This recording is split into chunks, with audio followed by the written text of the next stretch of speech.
And this one I'm going to give a caveat. This one's called The Wolves of Wisconsin and How We Humans Relate to Other Predators. And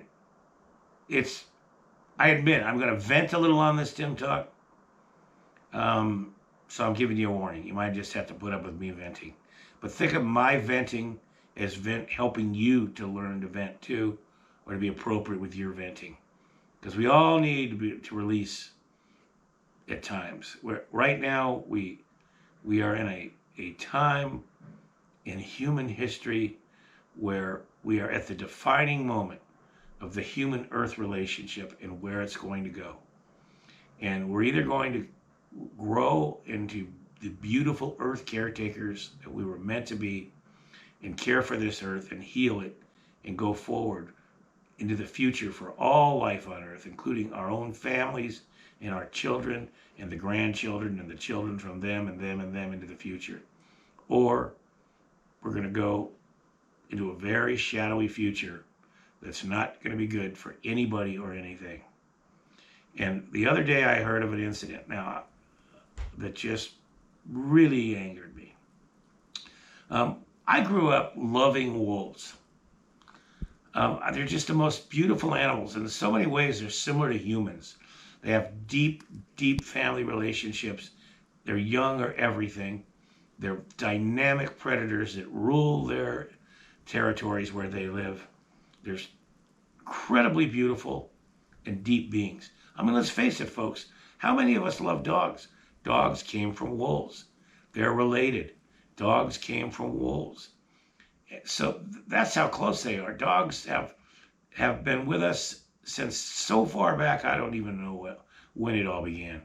40,000 years ago, 50, 60, 70,000 years ago, we've had dogs from wolves that have been with us on the human journey with the earth. So wolves are just living gods, in my opinion. They're amazing. And when I grew up, I read one book by an author named Fairleigh Mowat, and it was called what was it called? I forget the name of the book.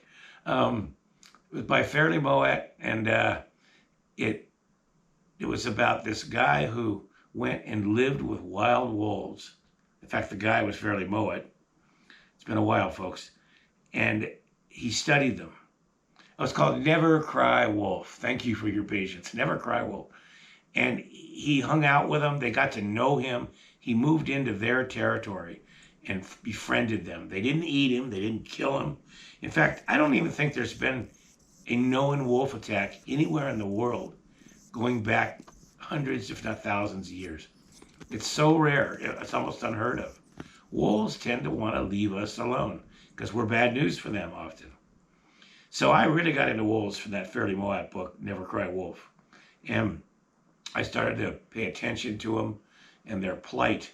And I realized that they had lived in almost every state in the United States and were wiped out from every single state.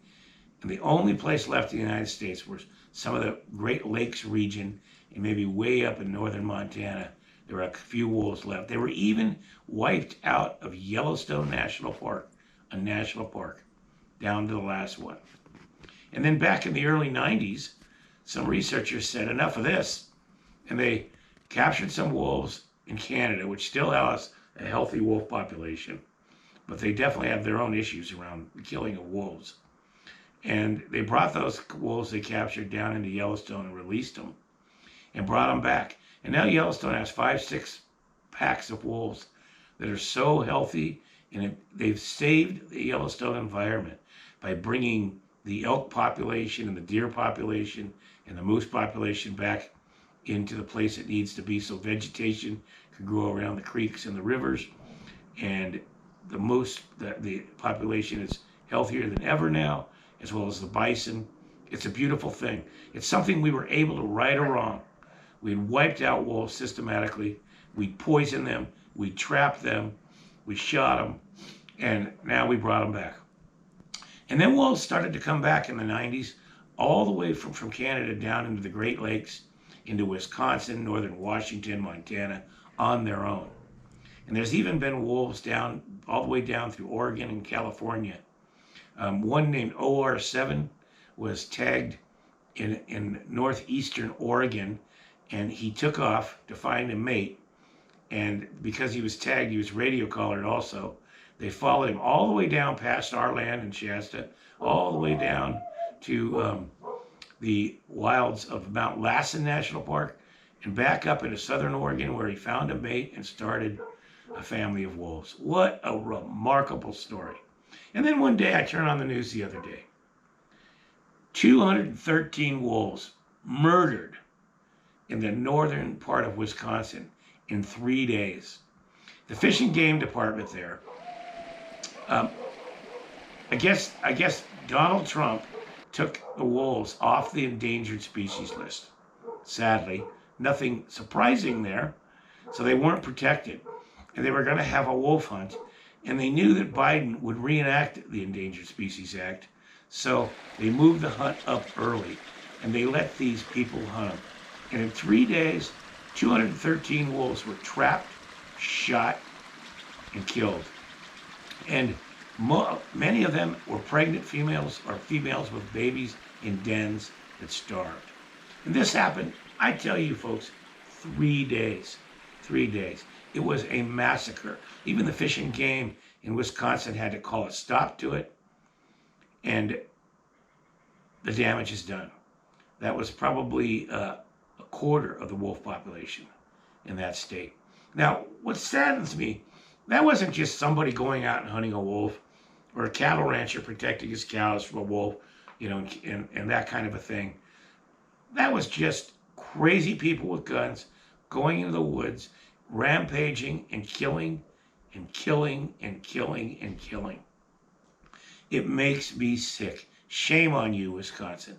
Shame on you, Donald Trump, for taking away the Endangered Species Act, one of the greatest things we ever did for nature. Shame on you all. It's pathetic. And it's absolutely an embarrassment. And I hope it never happens again. But it reminded me of just when I think we're growing, how little we have in some ways. It was like a gut punch.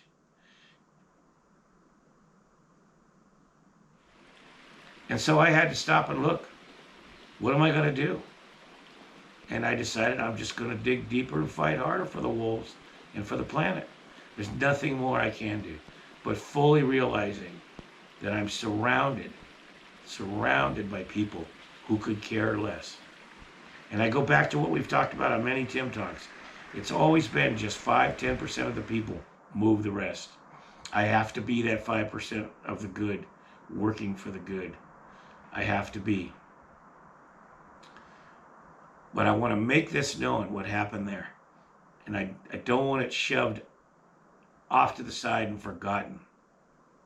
It's a reminder of the battle ahead, the importance of it. And the wolves are a symbol of what we have to do for this earth. If we can't make this earth livable for wolves, it can't be livable for us or anything else. That's one of our great tests. Oh.